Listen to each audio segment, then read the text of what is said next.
தேவையில்லாத பொருள்லாம் போடுற குடோனான்னு கேட்டார் டிவிக்கு. இல்லை அதெல்லாம் வந்து தலைவர்கள் பேசி முடிவெடுக்க வேண்டிய ஒரு விஷயம். ஐயா ரகு அவர்களுக்கு ஒரு தலைவரை பற்றிய ஒரு பார்வை அது.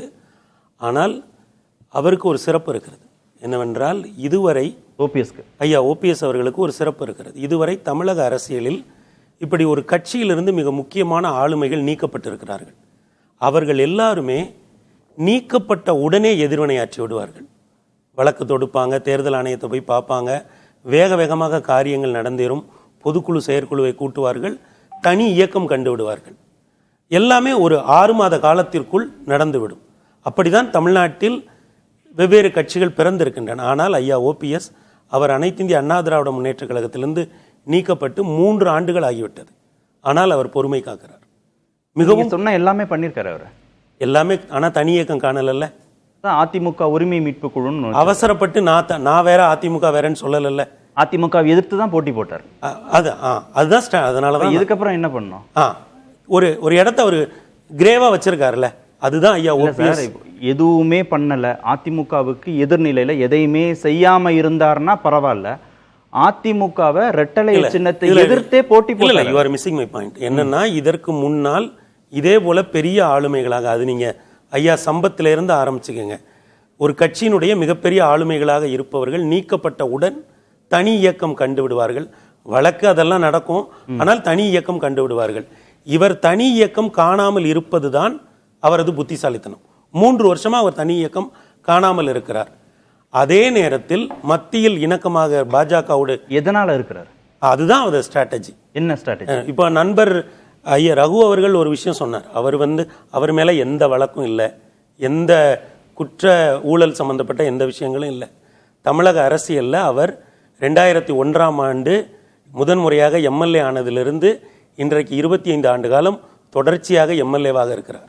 இதில் 15 ஆண்டு காலம் மந்திரியாக இருந்திருக்கிறார், 3 முறை முதலமைச்சராக இருக்கிறார், எதிர்கட்சி தலைவராக இருந்திருக்கிறார். அனைத்து இந்திய அண்ணா திராவிட முன்னேற்ற கழகம் கொண்ட ஒரு பேர் இயக்கத்தில் அதனுடைய தலைமை பீடத்தில் இருந்து அவை முன்னவராக இருந்திருக்கிறார், அவை தலைவராக பொருளாளராக இருந்திருக்கிறார்.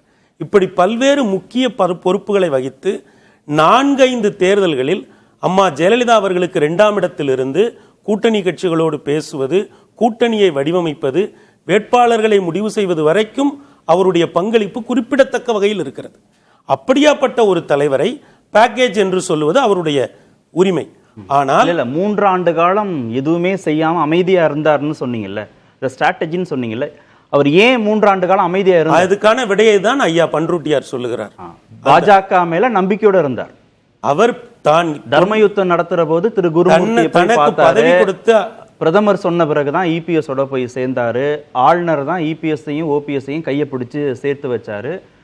தற்போது 2-3 நாட்களுக்கு முன்பாக பிரதமருக்கு கடிதம் எழுதுகிற வரை தனக்கு பிரதமர் அனுமதி கொடுத்து விடுவார் சந்திப்புக்குங்கிற நம்பிக்கையோட தான் இருந்தாரு. அந்த நம்பிக்கை வீண் போயிடும், இதுக்கு மேல அது நடக்காதுங்கிற புள்ளியில தானே பாஜக இடம்பெறக்கூடிய கூட்டணி ஆபத்தான கூட்டணி, வெளியேறணும், இனிமே மரியாதை இல்லைங்கிற இடத்துக்கு அவர் வர்றாரு. இல்ல அவருக்கு என்டிஏ தலைவர்கள் வந்து ரொம்ப சீக்கிரமா விஷயங்களை கணிச்சிருவாங்க. என்டிஏ கூட்டணியில் தனக்கு இடமில்லை என்பதை அவர் என்றைக்கு ஐயா இபிஎஸ் அவர்களும் ஐயா அமித்ஷா அவர்களும் இணைந்து பேட்டி கொடுத்தார்களோ அன்றைக்கே அவருக்கு அது தெளிவாக தெரிந்து விட்டது. அதற்கு பிறகு அவர் ஒரு விஷயத்தை சொன்னார். என்னன்னா, ஐயா அமித்ஷா அவர்கள் என்னை சந்திக்காதது எனக்கு மன வருத்தமாக இருக்கிறது. அது முதல் விஷயம். 2வது வந்து அந்த சமீபத்தில் நடந்த அந்த கட்சியினுடைய உரிமை மீட்பு குழுவினுடைய கூட்டத்தில் ஐயா விஜய் அவர்களை அவர் பாராட்டினார். 3வது அவர் ஸ்ட்ராட்டஜிக்கா பண்ணது, ஐயா மோடி அவர்களுடைய அப்பாயின்மெண்ட் கேட்டு எழுதிய கடிதத்தை வெளியிட்டது. அது வெளியாகல, வெளியிடப்பட்டது. அவர் தனக்கு பதவி கொடுத்து அழகு பார்த்தவர்களுக்கு கடைசி வரை விசுவாசமாக இருந்திருக்கிறார். நீங்க தூக்கி எரிஞ்ச பிறகுதான் அவர் இன்னொரு இடத்துக்கு போவார். அதான் அவருடைய. நானா போகல, அவர் போக மாட்டார். நீங்க அனுப்புறதுனால, நீங்க நான் அப்பாயின்மெண்ட் கேட்கிறேன், எனக்கு நீங்க கொடுக்கல, எனக்கு வேற வழி இல்லை, நான் வெளியில வரேன்.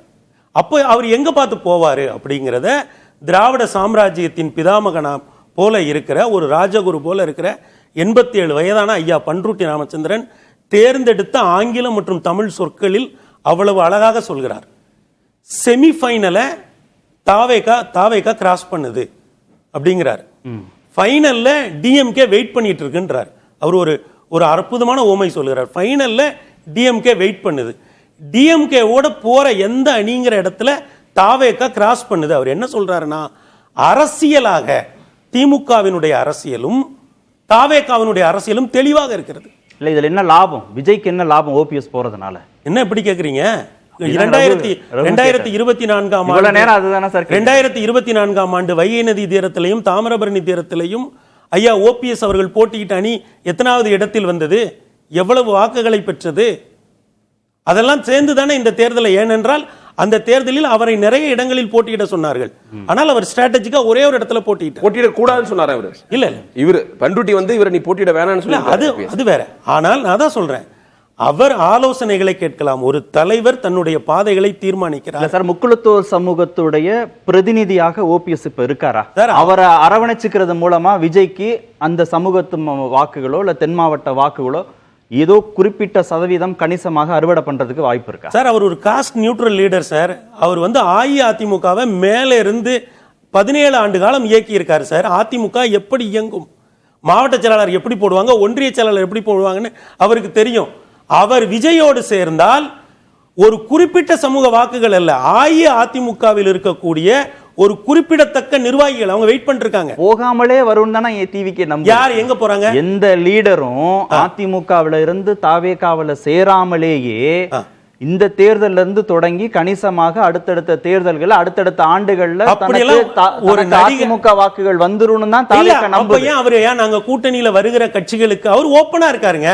கூட்டணியில வருகிற கட்சிகளுக்கு நாங்கள் ஆட்சி அதிகாரத்தில் பங்கு கொடுப்போம்னு சொல்றாருல. கூட்டணிக்கு வரக்கூடிய கட்சிகளுக்கு ஆமா, செப்டம்பர் 4ஆம் தேதி புதிய இயக்கம் அது இன்வெர்டட் செப்டம்பர் 4ஆம் தேதி புதிய கட்சி பிறக்குது. கட்சியா ஓபிஎஸ் கட்சியா? செப்டம்பர் 4 எதுக்கு அறிவிச்சிருக்காரு கூட்டத்தை சார்? இதெல்லாம் முன்னோட்டம் சார். நீங்க இது அவருக்கு ஆரம்பிச்ச போது வந்து இவர் கட்சி ஆரம்பிக்கல. யாரு விஜய் கட்சி அந்த அழைப்பு விடுக்கும் போது ஓபிஎஸ் கட்சி கிடையாது. அவர் அழைப்பு விடுத்தது திமுக கூட்டணியில் உள்ள கட்சிகளுக்கு. ஏன்னா நீங்க பலம் பெறது மட்டும் இல்லாம பிரின்சிபல் எதிரியோட பலமும் குறையும். இப்ப நீங்க கம்யூனிஸ்டோ விசிகாவோ அதுக்கு ஒரு பாசிட்டிவா அவங்க ரியாக்ட் பண்ணிருந்தா புரியுதுங்களா? அதனால வந்து பண்டூட்டி ராமச்சந்திரன் அவர்கள் தனி கட்சி செப்டம்பர் 4 தொடங்கி நான் வரேன்னு சொன்னா விஜய் வேண்டான்னு சொல்லிடுவாரு. நான் என்ன சொல்றேன்னா, திரு பண்டூட்டி ராமச்சந்திரன் இவங்க வர்றதுக்கு முன்னாடியே அவருதான் பிரின்சிபல் ஃபோர்ஸ்னு முடிவு பண்ணிட்டாரு. நீங்க மூழ்காம இருக்கிறதுக்கு அந்த போட்ல போய் ஏறிக்கீங்கன்னு சொல்றாரு. டிவி கேங்கிற போர்ட்ல போய் ஏறிக்கீங்க, அரசியல் திசை மாற போகுதுன்னு அவர் கணிச்சு சொல்றாரு. நீங்க போய் அவங்களுக்கு ஸ்ட்ரெங்தன் பண்ணுங்கன்னு சொல்ல, அது ஸ்ட்ரெங்தன் ஆகலாம்னு சொல்றாரு தவிர irrespective of OPS position அவங்க நீங்க வந்து விஜய்க்கு நஷ்டம்னு சொல்லி அந்த இடத்தை க்ளோஸ் பண்றீங்கல்ல, அவர் வந்து லாபம். இவரு பண்டுட்டி கூட சொல்றாரு, இவர் போறதுனால கொஞ்சம் இதுவும் வரலாம்னு தான் சொல்றாரு. அவர் அப்படியே டிஸ்கவுண்ட் பண்ணல. இவருக்கு நல்லது, அவருக்கு நீங்க நஷ்டம்னு சொன்னீங்க. சார், அரசியல் என்னோட உங்க அரசியல்ல ஒரு ஓட்டு கூட முக்கியம் சார். Okay okay.